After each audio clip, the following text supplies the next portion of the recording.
Alright guys, got another video review for you today. So I've been working on restoring a Dake arbor press, and this is the handle off of that press, and I took and cleaned it up real good. I had a few deep gouges in there that I took off with just a grinder with a flap disc, and got all those real deep scratches out, and there's just a few little nicks that are deep that's still left, and I wasn't gonna take it all the way down and make it absolutely perfect. I mean, this thing probably from, I would say, the 1940s or 50s, and so it's had plenty of years of use, but it's still in really good shape. But anyways, so I got all the real deep grooves out with a flap disc on a grinder, and then I started it like a 240 grit sandpaper and went to like a 400, and then a 600, an 800, and 1,000, and a 1,200, and I got it all the way up to about a 2,000 grit, and so now it feels pretty dang smooth. This is steel, it's not chrome, it's not stainless steel, it's just regular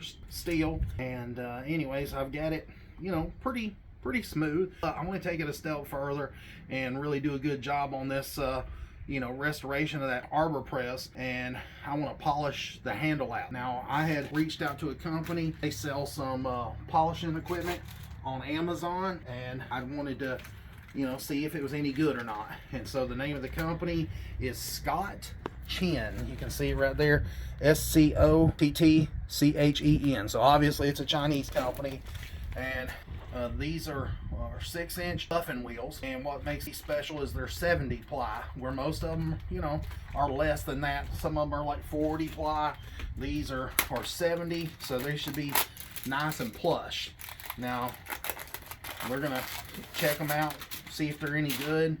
But I gotta say, so far I've already kind of peeked through the packaging. They feel really soft. I don't know how well you guys can see that, but I mean, these ain't like some of those are real firm.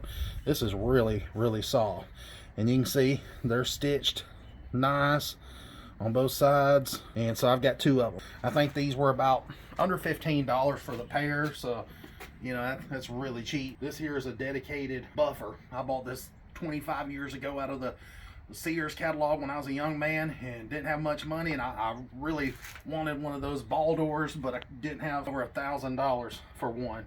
And so I've been using these worn out buffing wheels for a while, and they needed to be replaced, so I thought now's a good time to test these out and see if they're any good. And so anyways, I'm gonna go ahead and put those on each side, and we're gonna test them out. It's a 1/2-inch arbor, and I should have known better because it's written right there on the Craftsman buffer. And what we're going to use is just your standard polish. We've got the red one here that's coarse, the white one that's medium, and then the green one that's fine. These will run you just a few dollars, and it's from the same company, Scott Chen. And you're going to need one of these because you don't want to breathe in this crap. I mean, it's really nasty, and I hate wearing this stupid thing. I think anyways, it does protect you from breathing this, and trust me, when you're done, you'll see why. Anyways, we're gonna start out, since I've already polished this up with sandpaper pretty nice.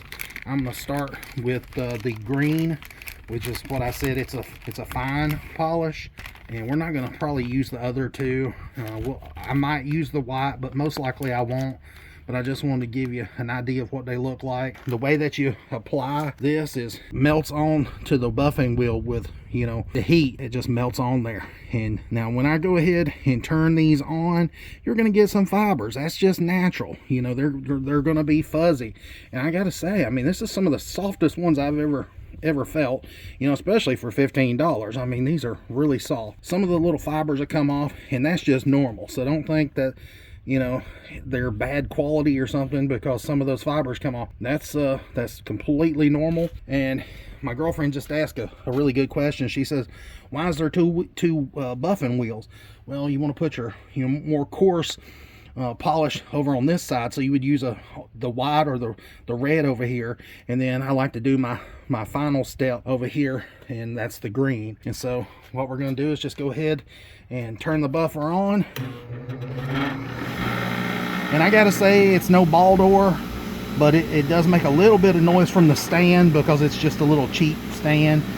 Like I said, 25 years ago, I was just a kid, didn't have much money, but this thing has served me well. But once this thing gets up to speed, and you just take your polished compound, and then you just load that wheel up till it gets a little bit of polish on there. You don't need a whole lot, and you can see how much is taken away. And what we're going to do is just we're going to slowly start right here at the end. I'm just going to twist it.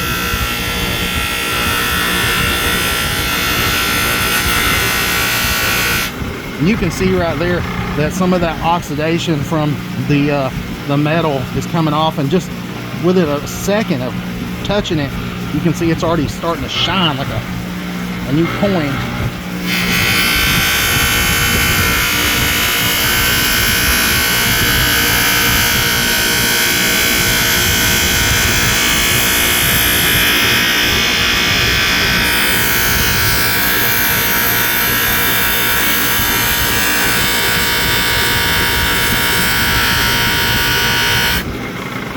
Now you can see that it's starting to pick up a nice shine, and so give it a few minutes and I'll come back here after I've worked with it for just a minute.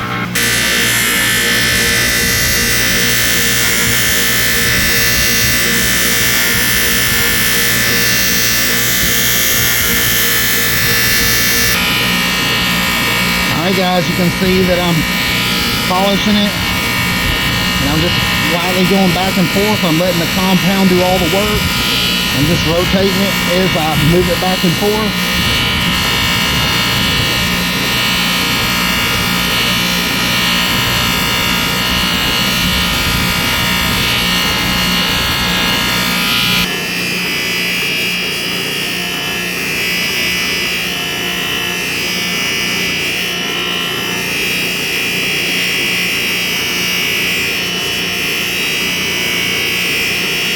This is my favorite part. This is, you know, the final polish, and you can see the reveal. This is before, and here's after, and there's still a little residue on it and fingerprints where I've touched it, but you can see that it's beautiful. I mean, it's got a nice luster to it, and you can see about where I've stopped is right in there.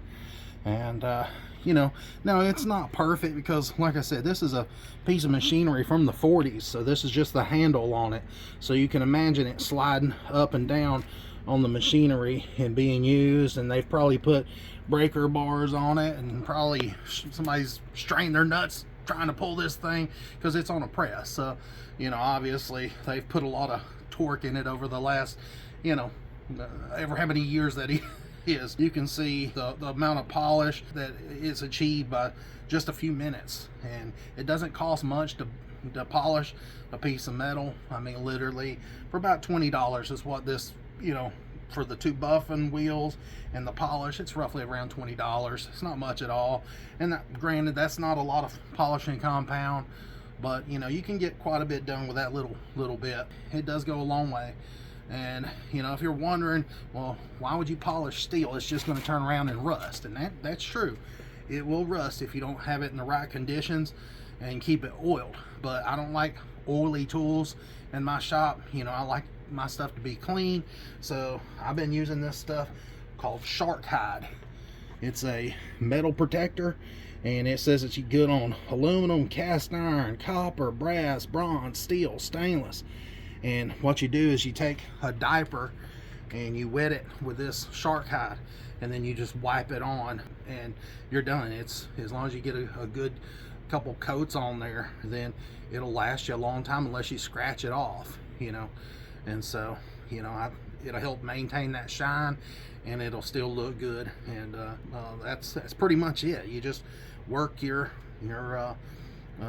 polishing piece across that buffer, and whichever way is the easiest for you. I like using both hands and finding a nice rhythm, and you know, just be careful because that thing can hurt you. Make sure you ain't got no long hair or jewelry or your shirt or gloves or anything get in your way. I know some people like wearing gloves. I don't. Make sure that your work piece is always pointed in the right direction, because you know, I remember when I was in my 20s when I used this thing, and I was polishing a piece of stainless steel trim off of a Nova. I held it wrong and it grabbed that piece of trim and it shot that thing across the room, and it'll hurt you if you're not careful.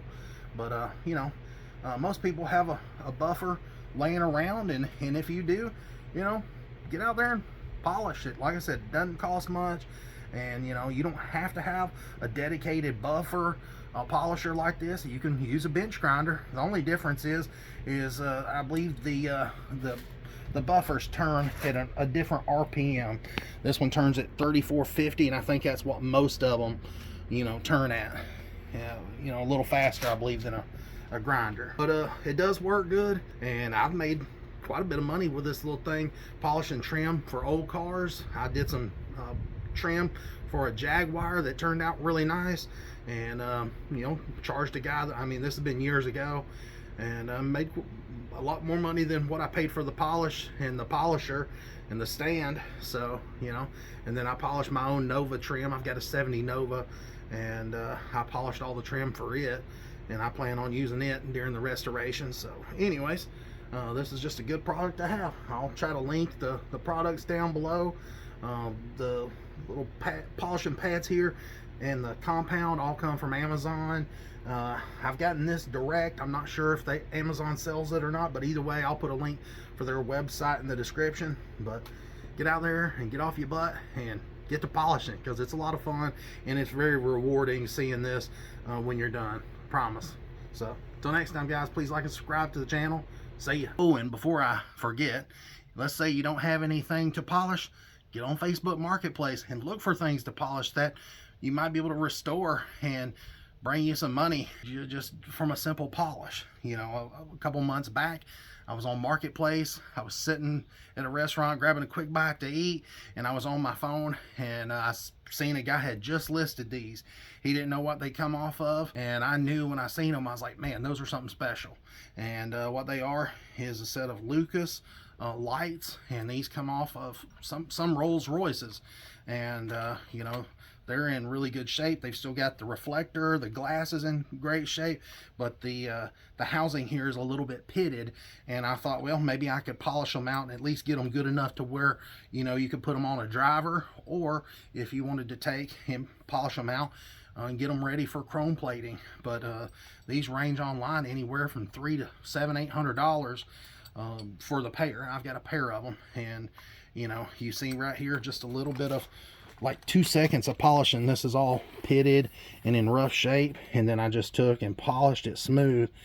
And you know, like I said, that'd be good enough for a driver if somebody wanted to put this on a vehicle that they drive all the time, and it don't have to be pristine. You could just get it smooth and then rub some of that shark hide on there, and that should be good enough. But if you're wondering what these are, they're the Lucas SLR 576s, made in England, and these come on some of the Jaguars, Rolls Royces, and some of your exotic cars. And like I said, I paid $20 for these, guys. $20. You know, find some junk that people don't realize what it's worth, polish it up, make it look nice, to give yourself something, a hobby to do, something to pass your time, because you know, it's just very rewarding. So until next time, guys, see ya. Please like and subscribe.